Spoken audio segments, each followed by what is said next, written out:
한 남성이 엄청난 스피드로 달려가고 있습니다. 이때 또 다른 남성이 뒤에서 매섭게 추격해오는데요. 서서히 간격은 좁혀지고 금방이라도 잡힐 것만 같습니다. 이때 앞서가던 남성은 심하게 엎어지면서 옆으로 몇 바퀴를 굴러내동댕이 쳐집니다. 아무래도 큰 부상이 따를 것 같은데요. 과연 이들에게는 어떤 사연이 있는 걸까요? 구독과 좋아요 부탁드리고 버튼 클릭 한 번이 영상 제작에 큰 힘이 됩니다. 본 내용은 해외 커뮤니티 레딧에 있는 사연을 재구성하여 제작하였습니다. 감동적이고 가슴 따뜻한 사연이나 재밌거나 의미 있는 사연은 이메일 또는 쪽지로 제보해 주시기 바랍니다. 해당 사연자를 대신해서 읽어드리겠습니다. 안녕하세요. 저는 미국 플로리다에서 스케이트 선수로 활약하고 있는 마이클 하퍼라고 해요. 얼마 전 저희 스케이트 선수팀 전체는 한국의 수도 서울로 단기 훈련을 가게 되었습니다. 한국으로 가기 약 3개월 전 저희 스케이트 선수팀이 활약하고 있는 플로리다주 올랜도는 기록적인 허리케인과 폭우로 도시 전체가 아수라장이 된 큰 피해를 입고 말았는데요. 미국에서도 상수도가 오래된 올랜도에서는 일주일에 한 번은 정한 것 없이 단수 사태가 생겨날 수준으로 수도 시스템이 엉망이어서 이번 폭우 피해로 올랜도의 중심 거주지를 제외한 모든 공공시설은 물을 활용할 수 없게 되었죠. 생각할 겨를 없이 마주한 재난 상태에 저희 팀은 스케이트 훈련을 할 공간 자체를 잃어버리고 말았고, 더욱더 큰 문제는 주전이 아니라는 이유 때문에 미국의 다른 도시에서 스케이트 연습을 할 수도 없다는 것이었어요. 상비팀은 미국 도시 전체에 한 팀씩 있으므로 서로 간의 경쟁이 치열하기 때문인지 그 어떤 도시에서도 저희 팀의 스케이트 훈련을 탐탁치 않아 했고, 결국 저희 팀은 어떤 훈련도 하지 못한 채 3개월 동안 혼돈에 빠질 수밖에 없었는데요. 그렇게 몇몇 선수들은 우울증마저 앓고 있던 그때 평상시 한국에 관심이 많던 팀원 조나단이 다 함께 한국으로 가서 스케이트 연습을 하는 게 어떻겠냐는 황당스런 제안을 했었습니다. 보통 때에도 휴가 기간이 되면 홀로 한국으로 여행을 떠났던 조나단은 어차피 미국에 있어봐야 훈련 승인도 나지 않고 서로 간의 경쟁 때문에 도시 어디를 가더라도 눈치만 보고 있어야 할 게 뻔한데, 차라리 이럴 거라면 한국에 가서 연습을 하자며 몇 시간 동안 설득을 하기 시작했어요. 하지만 평상시 한국이 가난하고 후진국이라고 생각했던 저희 팀원들은 조나단의 제안이 황당할 수밖에 없었는데, 조나단은 한국 공항만 도착해도 그런 생각은 죄다 사라지고 스케이트 훈련도 미국에서보다 효율 높게 할 수 있을 것이라며 자신이 한국에서 찍은 사진들까지 보여주며 설득을 했어요. 그런데 놀랍게도 사진 속 한 장소는 저희가 생각한 것과는 전혀 다른 부자 나라처럼 보였고, 심지어 조나단이 한국의 스케이트장 센터에서 스케이트 연습을 하는 사진은 미국에서는 하루 $150 이상의 금액을 줘야 이용할 수 있는 고급 스케이트장처럼 보였는데요. 조나단의 사진을 본 저와 동료들은 너무나 큰 충격을 받았고, 결국 저희 팀원 전체는 약 3개월 뒤 미국 스포츠협회의 승인을 받아 한국으로 훈련 목적의 합숙을 떠나게 되었어요. 하지만 한국으로 향하는 비행기 안에서도 몇몇의 동료들은 한국이 동남아 같은 후진국처럼 느껴지면 바로 미국으로 돌아간다고 엄포를 놓은 상태였기에 팀 분위기 자체는 어수선해 좋지 않았답니다. 그러한데 놀랍게도 저희 스케이트 선수팀이 한국의 공항에 첫 발을 내딛던 순간 이런 걱정들은 완전히 내려놓게 되었어요. 충격적이게도 한국의 공항은 미국에서와는 너무나 비교될 정도로 깨끗했고 외관상으로도 막대하게 돈이 많은 부자 나라처럼 느껴졌기 때문입니다. 한국의 인천국제공항에 도착하자마자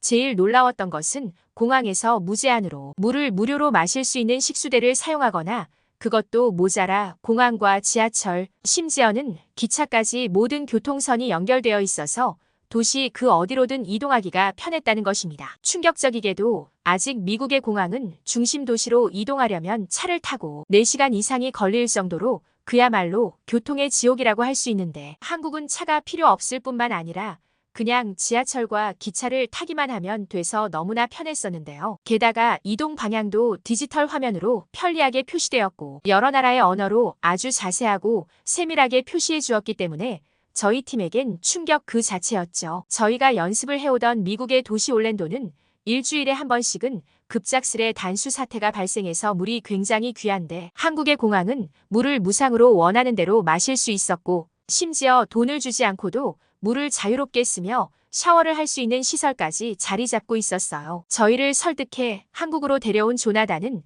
직접 한국 공항의 여러 장소들을 소개해준다고 하고 자신이 왜 한국으로 오자고 했는지에 대한 방증들을 하나둘씩 보여줬고 이러한 공항의 모습들을 하나둘씩 볼 때마다 저희 팀원들은 한국이 이 정도일 줄 몰랐다며 조나단에게 진심이 담긴 사과를 하였죠. 조나단은 이 정도면 한국이 선진국인 이유가 충분하냐며 저희를 구시대 사람이라고 놀리기까지 했고 지금 당장은 한국으로 온 진짜 목적인 스케이트 훈련을 위해 한국의 스케이트장으로 향하자면서 지하철을 타자고 했어요. 그런데 미국에서는 지하철을 타는 것 자체가 시간적으로 비효율적인 일로 생각하고 있어서 저와 동료들은 적잖이 당황하게 되었습니다. 미국의 지하철은 지하철 선로가 너무 낡거나 부식되어 조금만 날씨가 습해져도 지하철이 운행되지 않는 것은 물론 지하철 내부 역사엔 집 없이 사는 사람이나 범죄에 연루된 사람들이 수시로 나타나서 위험하다고 알려져 있는데 그런 지하철을 타고 가자는 조나단의 말에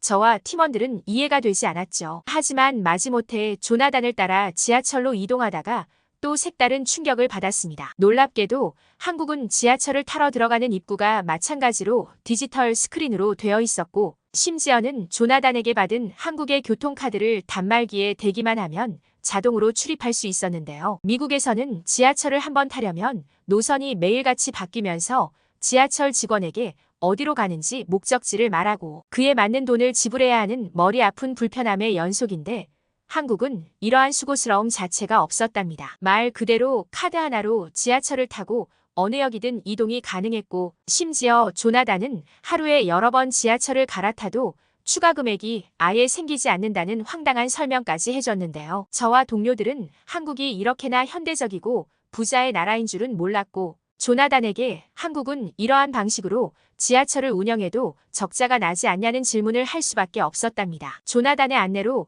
지하철에 올라탄 저와 동료들은 너무나 깔끔한 지하철 내부에 이제는 완전히 한국이라 하는 나라를 진심으로 인정할 수밖에 없었고 여태껏 미국에서 성인이 되기까지 살아오며 한국을 경험하지 않았다는 것에 인생 자체가 후회되기까지 했답니다. 지하철에 질서정연하게 목적지로 향하는 한국인들의 모습은 너무나 평범해 보였고 지하철 내부에서조차 더러운 밀폐된 공간에서 더워서 땀을 흘리거나 너무 추워서 기침을 하는 미국의 허름한 지하철과는 아예 다른 모습이었죠. 그렇게 너무 편하게 한국의 지하철을 이용해서 목적지에 도착하게 되었고 조나단을 따라 지하철 계단을 오르기 시작했답니다. 그런데 바로 그 순간 조나단은 벌써 스케이트장에 도착했다면서 황당한 말을 하기 시작했었는데요. 방금 지하철에서 내렸는데 벌써 스케이트장에 도착했다니 저와 동료들은 거짓말을 하지 말라면서 조나단에게 화를 내게 되었는데요. 미국에서는 공공시설물이나 스포츠센터들을 이용하려면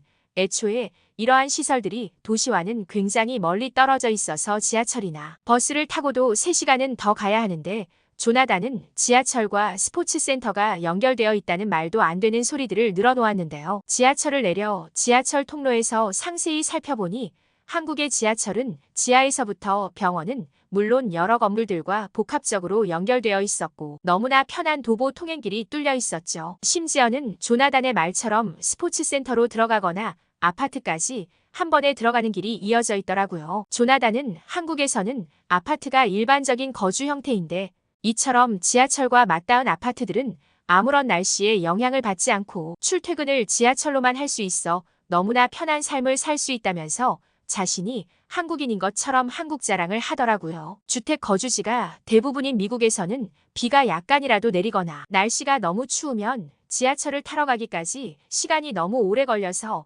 지각하거나 연습을 포기하기 일쑤였는데 한국은 제가 상상한 것 이상으로 말도 안 되는 발전을 이루어낸 나라였습니다. 팀 동료들은 그럼 집에서 일어나서 엘리베이터를 타고 내려오기만 하면 지하철을 타고 어느 장소로도 이동할 수 있는 거냐며 물었고 조나단은 한국에서는 그게 당연하다며 평온한 모습을 보이기까지 했답니다. 이쯤 되니 저와 동료들은 한국의 스케이트장은 대체 얼마나 말도 안 되는 시스템을 갖고 있을까 기대가 되기 시작했고 저희보다 일주일 늦게 한국에 도착하는 코치님에게도 전화를 걸어 한국으로의 연습을 위한 합숙 선택은 말도 안 되는 기적의 선택이었다며 날뛰기 시작했답니다. 조나단은 지하철 계단을 타고 스케이트장이라고 주장한 한 건물로 들어갔고 저와 동료들은 두근거리는 긴장감을 유지한 채 조나단의 뒤를 따랐습니다. 그런데 조나단과 같이 들어간 한국의 스케이트장 센터는 입구로 들어가는 순간 말도 안 되는 광경이 펼쳐졌는데요. 조나단을 따라 스케이트장 내부로 들어간 저와 동료들은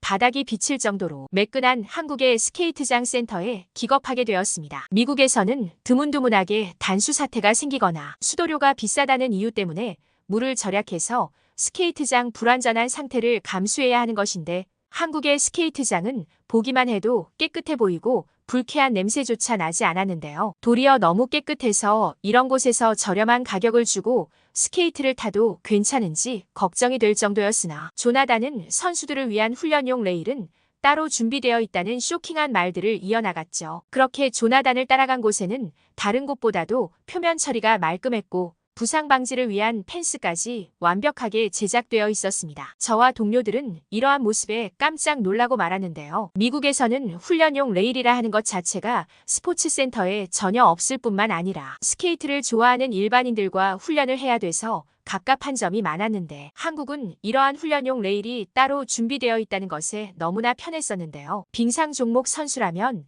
누구라도 알고 있는 피겨스케이팅의 여왕 유나킴의 나라이어서 그런 것일까라는 생각했지만 조나단은 국가대표를 위한 훈련센터는 다른 곳에 마련되어 있고 현재 시설보다는 차원이 다른 환경에서 훈련받는다고 알려주었습니다. 그 말을 들은 팀원들은 이런 일반적인 센터의 환경이 이 정도인데 전문적인 선수들을 양성하는 센터는 어느 정도일지 혀를 내두를 정도였죠. 그런데 이게 화근이 되었을까요? 너무 좋은 환경에서 몸을 풀던 팀원들 중 한 명은 무리하게 가속하는 바람에 스케이트가 미끄러지면서 발목이 크게 접질려 버렸습니다. 한국에 도착한 지 몇 시간 채 되지도 않아 부상을 입은 팀원은 크게 절망하였고 저희 또한 안절부절 어떻게 해야 할지 몰랐습니다. 그때 멀리서 구경하던 한 한국 시민분이 다가와서 보더니 다치셨냐면서 빨리 구급대원을 부르겠다라며 전화를 하더라고요. 하지만 저희는 구급대원이 오려면 최소 30분이 넘게 걸릴 것 같아 빠르게 모퉁이에 쌓여진 스케이트장 얼음으로 아이싱을 하기 위해 부상당한 팀원을 옮기기로 했답니다. 그런데 이게 무슨 일일까요? 팀원을 부축해서 옮기는 시간이라 해봐야 10분 정도였을 텐데 벌써 구급대원은 도착해 있었고 그들은 저희가 빠르게 외국인인 걸 확인하고 매우 유창한 영어로 여러 가지 질문들을 하더라고요. 어떨결에 영어로 저희의 급박함과 상황에 대해서 모두 설명할 수 있었고 구급대원들은 알겠다며 자신들을 믿으라며 순식간에 저희 팀 닥터보다 더 빠르고 전문적이게 응급치료를 한 뒤 근처 병원으로 이송하겠다고 했습니다. 그렇게 갑작스러운 팀원의 부상에 모두 넋이 나가 있었지만 타국의 병원에서 매우 당황해야 할 동료를 위해 모두 이송된 병원을 찾아가게 되었고 병원에서 뜻밖의 소식을 전해 듣게 되었습니다. 치료를 담당한 의사 선생님은 다행히 빠른 응급처치로 발목에 안정을 찾을 수 있었고 다행히 스케이트장에서 넘어지면서 매끈한 표면에 그대로 미끄러지면서 폭신한 펜스에 부딪혀서 그런지 큰 부상은 아니라는 말을 들을 수 있게 되었습니다. 하지만 발목이 많이 부어있기 때문에 당분간 훈련은 하기 어렵지만 근처 한의원에 가서 치료를 받아보면 좀 더 빠른 회복을 할 수 있을 것이라고 당부하였죠. 팀원들은 안도의 한숨을 쉬게 되었고 한국 구급대원들의 신속함과 빠른 대처로 큰 부상은 면한 것에 대해 또 한 번 한국의 체계화된 의료 시스템을 경험하게 되었습니다. 이때 조나단은 자신도 한국에 왔을 때 자주 이용한 적이 있다면서 근처 재활 전문 한의원에 방문하게 되었어요. 한의원 의사 선생님은 말끔한 의사복장에 일반적인 의사 선생님과 같은 모습이었지만 치료 방법은 아예 달랐습니다. 동료의 발목을 여기저기 둘러보더니 길다란 침을 발목과 손등 여기저기를 찔러 넣었습니다. 그런데 한의학이 세계적으로도 아무리 유명하고 증명됐다 한들 아픈 발목이 아닌 손등을 찔러 넣는 것은 황당하기에 그지없었는데요. 그런데 그 순간 발목이 아팠던 그 팀원은 뭔가 발목이 많이 유연해진 것 같다며 발목을 360도로 회전시키는 게 아니겠어요? 무슨 이런 말도 안 되는 치료법이 다 있는 거냐면서 저희 동료들은 놀라기에 바빴습니다. 의사 선생님께서는 한의학은 예전부터 내려오는 과학적인 근거를 기반으로 한 동양의학이고 서양의학과 병합하여 치료할 경우엔 더 큰 효과를 가져올 수 있다며 친절히 설명해 주셨습니다. 거기다 정말 놀라웠던 점은 미국에서의 병원에서는 값비싼 치료비 탓에 아파도 번번이 치료를 포기한 경우가 많았는데 한국의 병원비는 매우 합리적이었다는 것이었습니다. 얼마나 효과가 좋은지 5분도 되지 않아 동료의 발목은 어느 정도 기능은 할 수 있게 되었고 저와 동료들은 한국이 기막힌 나라라는 것을 여실히 깨닫고 말았는데요. 이렇게 살기 편하고 아름다운 도시 인프라를 떠나 한국은 의료에서도 기막힌 발전을 이룬 나라였고 저와 동료들은 조나단의 한국행 제안이 아주 좋았다면서 조나단에게 감사함을 표했답니다. 그 후 뒤늦게 도착한 코치님과 함께 반년 정도 합숙 훈련을 하게 되었고 다친 동료도 빠르게 훈련에 합류할 수 있게 되었습니다. 저희는 한국의 편익한 삶에 완전히 빠지게 되었고 전원이 건강하게 미국으로 돌아와 스케이트 대회에서도 좋은 성적을 거둘 수 있게 되었습니다. 그리고 저는 앞으로 다시 한국으로 들어가 스케이트 강사로 활동하기 위해 한국행을 준비하고 있습니다. 앞으로 한국에서 편리하고 살기 좋은 도시 인프라 그리고 한국인들의 따뜻한 정을 다시 느낄 생각을 하니 벌써부터 설레이는 것 같습니다. 지금까지 한국과 관련된 흥미로운 사연 들어보았는데요. 여러분들은 어떻게 생각하시나요? 여러분들의 생각을 댓글로 남겨주세요. 구독과 좋아요는 영상 제작에 많은 도움이 됩니다.